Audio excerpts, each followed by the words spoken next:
We're back to where it all started. We're camping out here in Wendover.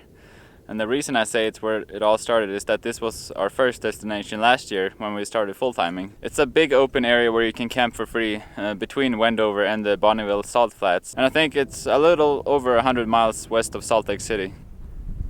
Wendover is on the other side of the mountain over there. And the I-80 from Salt Lake goes all along here. And if you take the first exit after Wendover, you get to this place where you can camp. And most people camp over there where this road turns in. But if you keep going on this road, you can find a whole lot more camping. And we're sitting right here, not too far in.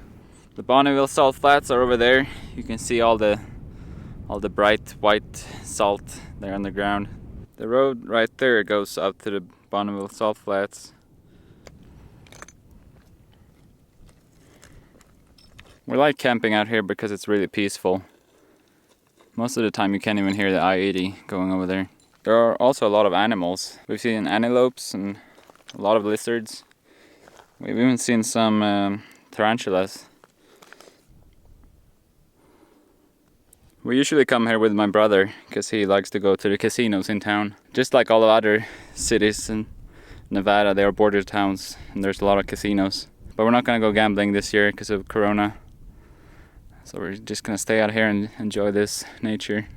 I came out here to do some bouldering the other day, and that's how I happened to find this little tarantula, because I walked right into his web, kind of walking along this to see if there's anywhere good to boulder. And I've never seen a tarantula out in these deserts, because I know that there are some, but I haven't. They're really hard to find, and it was like this big around, and it looked just like the wall, so it was really hard to see.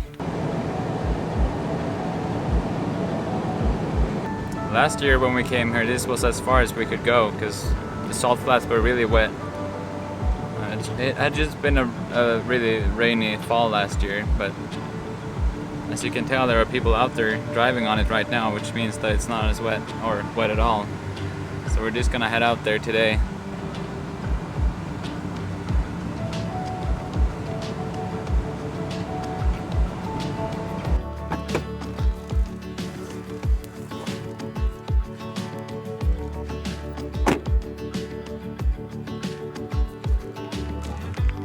Is it salty enough?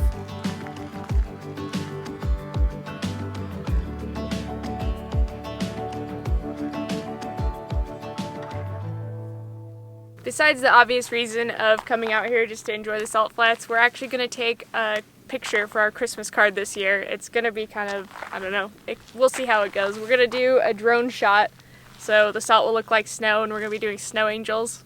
We're going to be wearing our comfies, which are big blankets that are sewn into hoodies. I don't know, they were from Shark Tank, and we got some for our birthdays last week from my grandmother gave them to us. So yeah, we were going to do a shot with our comfies, and then we were going to wear masks to kind of like see, you know, this year, just remember it.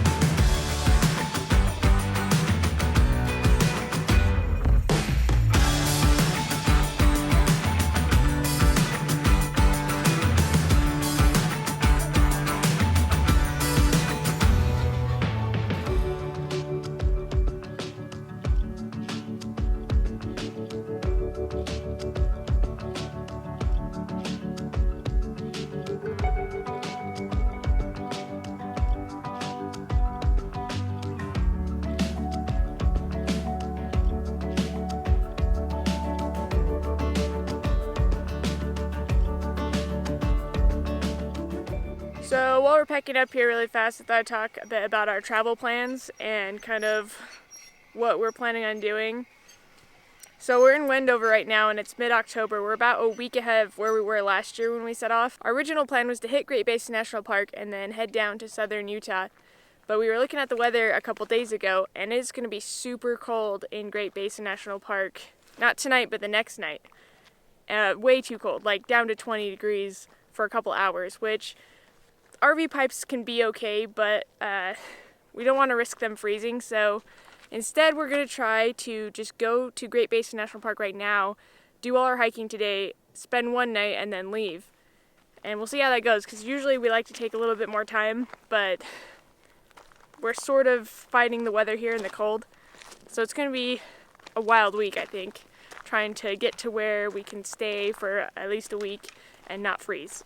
When you're traveling south for the winter and you're kind of up north a little bit, one thing you really have to think about is elevation, because we are heading south to Great Basin National Park, but it's going to be way colder there. And that's because we're going to be going from 4,000 feet in elevation to 8,000 feet. So just a little suggestion, if you're traveling south, always keep an eye on the elevation, because even though it seems like it's going to be warm the whole way down, you might hit one or two towns where it's like crazy cold. So you really have to keep an eye on that. It's very important.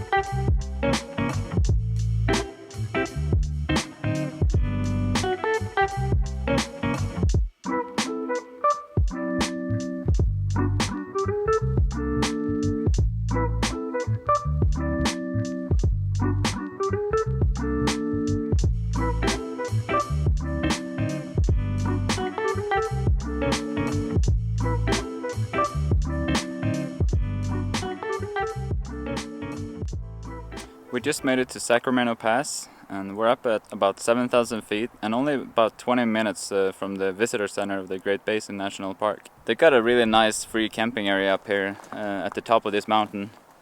We've got some nice views. We don't have any cell service all the way up here, but it's a cool area and it's really nice that you can camp here for free, so close to the national park. Now we're just gonna get some lunch and then we're gonna head on down to Great Basin.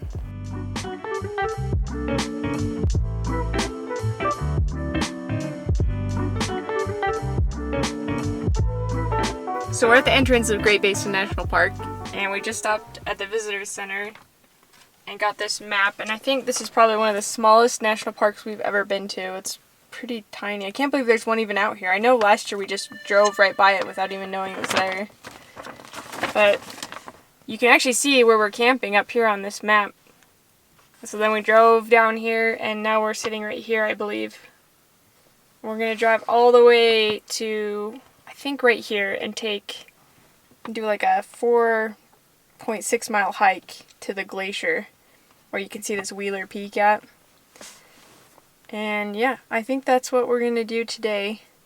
The biggest attraction to this park, I believe, is the Lehman Caves, but they're closed right now due to COVID, so there's no way to go inside of them. I saw online that you can do a virtual tour, but that's about it, so I guess we'll have to skip that, which is too bad, but I think this hike should be good. As always, we had to stop and get a magnet for our fridge. And this park is known for one of the best places to see the stars, so they have a lot of stuff that talks about the Milky Way. Gotta get a postcard for the fam.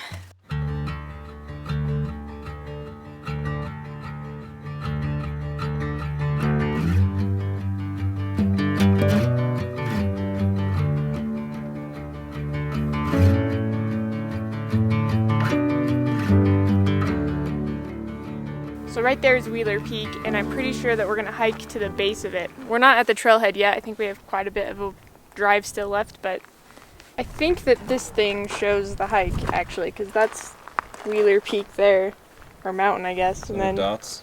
These dots are the hikes, I think. So we're going to hike to here.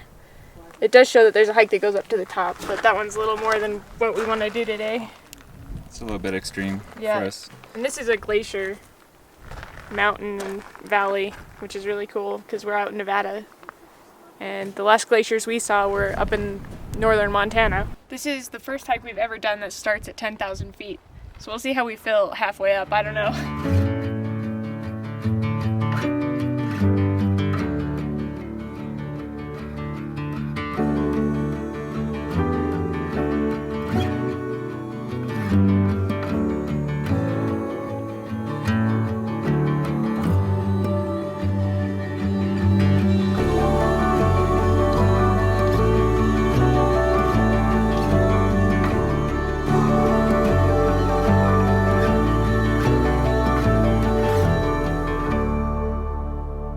On this trail there's one big trail and then a little loop that goes off, and that's through this little bristlecone forest where they have pictures of like the dates of when all the trees are born and stuff. So if you do this hike, make sure you do that little bristlecone loop. And now we're on to the glacier one, which isn't much further. We hiked the last half mile up to the bottom of the glacier where we have some coffee and a snack before we watch the sun disappear behind the mountain. It quickly gets much colder and the high elevation becomes very noticeable.